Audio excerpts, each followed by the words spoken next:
Dana Arschin. Today in this first segment, I'm joined by two very special guests, Evelyn Pike Rubin and Nat Ross, who happens to be my grandfather. Both Evelyn and Nat are Jewish European Holocaust survivors who have very different survivor stories from World War II.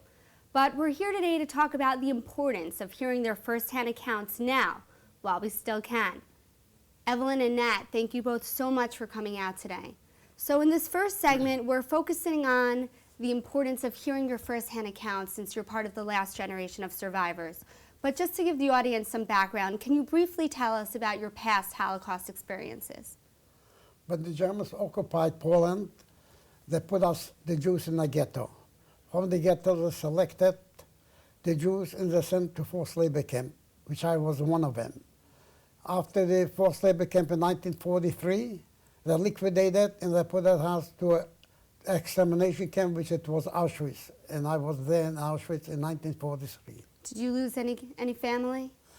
I lost almost all my family. How many siblings?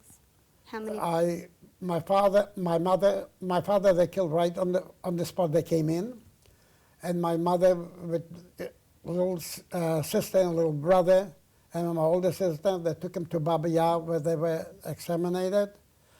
And my three other brothers were in a forced labor camp where they tried to run away. Two of them, they shot right away. A Polish guard recognized them, they were killed right away. And my younger brother, they brought him to Auschwitz. Evelyn, what about you? Can you briefly tell us about your experiences? I was born in Breslau, Germany. Kristallnacht, my father was arrested and sent to Buchenwald. When he was released after 3 weeks, he had a sign that he and his family would leave Germany within 2 months. And we ended up in Shanghai, which was the only route open for us that would accept refugees from everywhere without papers. And in 1943, the Japanese, who were the occupying forces of Shanghai, put us into a ghetto area. And in 1947, my mother and I came to the United States. My father and grandmother died in Shanghai. Very interesting. You never really hear of stories about Jewish people being in Shanghai during the war. So you both have very different experiences, but why do you believe it's important for younger generations for the future to be able to hear your firsthand accounts now, since you're part of this last generation of survivors? Why is it better for them to hear you tell them your stories as opposed to reading about them in a textbook or watching them in a movie? Let's start with you, Evelyn. Well, I've been a speaker for a great number of years, and I've spoken at schools because it is very important that the story be told of all survivors, not just the survivors in Shanghai, but the concentration camps and hidden children, so that the future generation will know what happened during this World War II, and we must never, never forget. In about 10, 15 years, there won't be anyone around to tell the story firsthand. Nat, what can you give younger generations that a textbook can't? The present. At the present time, I attend to 3 different organizations for Holocaust survivors. So we talk over about what we went through. And for the future, for the younger generation, they should have committees, organizations, and talk about, like my friend said, we in the future, in 10 years from now, we won't be witnesses that we went through the persecution. And they should never, like the denial that there was never a concentration camp, there was never a liquidation against the Jewish people. So you both believe it's important because you were there, you were witnesses, you were able to give details, something that a textbook cannot. Absolutely. Okay. So do you feel like younger generations are doing enough to preserve your memories? No, I do not feel they are. My children, obviously, because I tell them the story. My grandchildren, a little less, I suppose, because they're younger. But I do tell them the story, and I did write a book detailing my experiences. And I feel that even though the Holocaust is being taught in the schools, a first-hand experience can never substitute for that. And when I speak in the schools, they do listen, they do ask questions, but I don't think I really get through to them. I don't think anybody really gets through to them. But Evelyn, do you think survivors are doing enough? I think survivors are doing what? Are they doing enough to tell their stories? Are they, Some yes and some no, yes.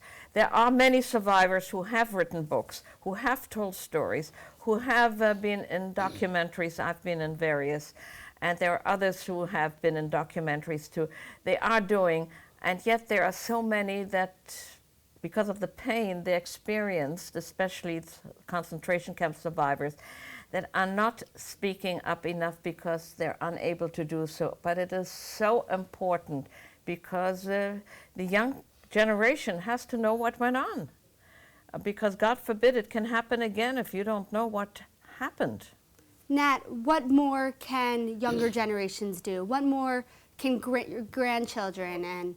The thing is, the younger generation forgetting about what happened. They should talk about it. They should watch movies about the concentration camp. And they should talk to each other about what had happened, the catastrophe against the Jewish people. And I don't think so. They have not much interest in it.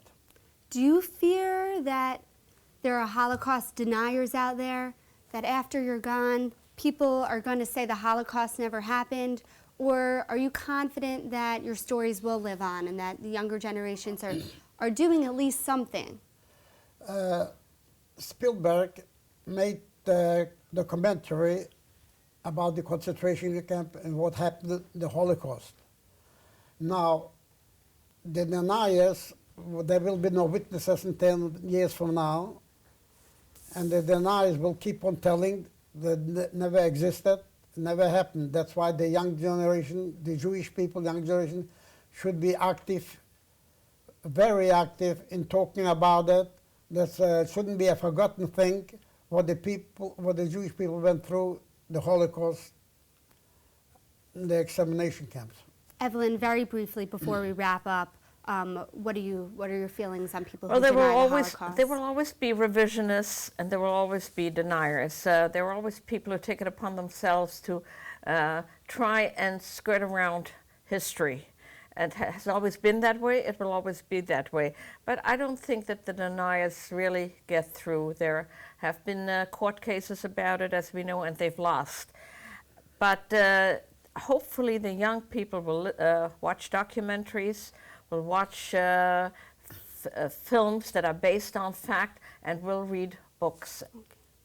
Thank you very much, both of you, for being here today. That's it for this first part of NYIT Roundtable. Coming up after the break, we'll learn how these first-hand accounts affect younger generations.